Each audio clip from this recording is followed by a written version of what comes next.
നമുക്കിപ്പോൾ ഇന്ത്യ അതോടൊപ്പം തന്നെ സൗത്ത് ഈസ്റ്റ് രാജ്യങ്ങൾ ആ രാജ്യങ്ങളിലേക്ക് ഏറ്റവും അധികം എണ്ണ വരുന്നത് ഇറാനിൽ നിന്നുമാണ്.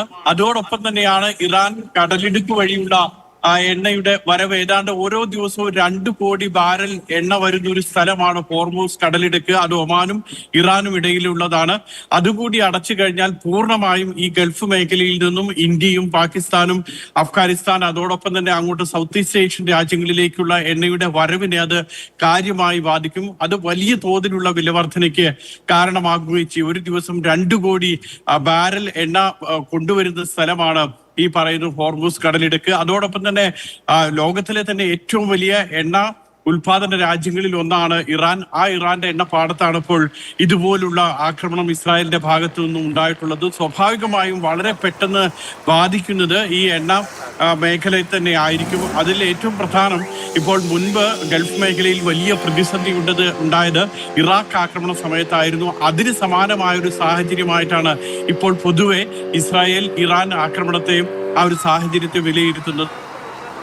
വലിയ പ്രത്യാഘാതം. അതിനുശേഷം പല വിധത്തിലുള്ള ഇസ്രായേൽ ഇറാൻ അതോടൊപ്പം തന്നെ മറ്റ് വെസ്റ്റ് ഏഷ്യ തുടങ്ങിയിട്ടുള്ള മേഖലകളിലൊക്കെ ആക്രമണങ്ങൾ ഉണ്ടായിരുന്നുവെങ്കിൽ പോലും ഇറാഖ് യുദ്ധത്തിന് സമാനമായ ഒരു സാഹചര്യത്തിലൂടെയാണ് മിഡിൽ ഈസ്റ്റ് ഇപ്പോൾ കടന്നു പോകുന്നത്.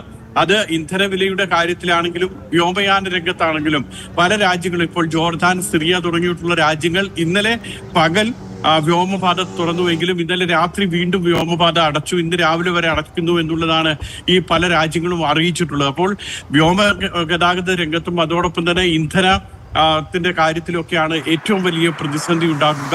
മറ്റൊന്ന് ഈ ചരക്ക് നീക്കത്തിന്റെ കാര്യത്തിലാണ്. കപ്പൽ ഗതാഗതം പൂർണ്ണമായും ഹോർമൂസ് കടൽപാത വഴിയുള്ളത് പൂർണ്ണമായും നിലയ്ക്കും.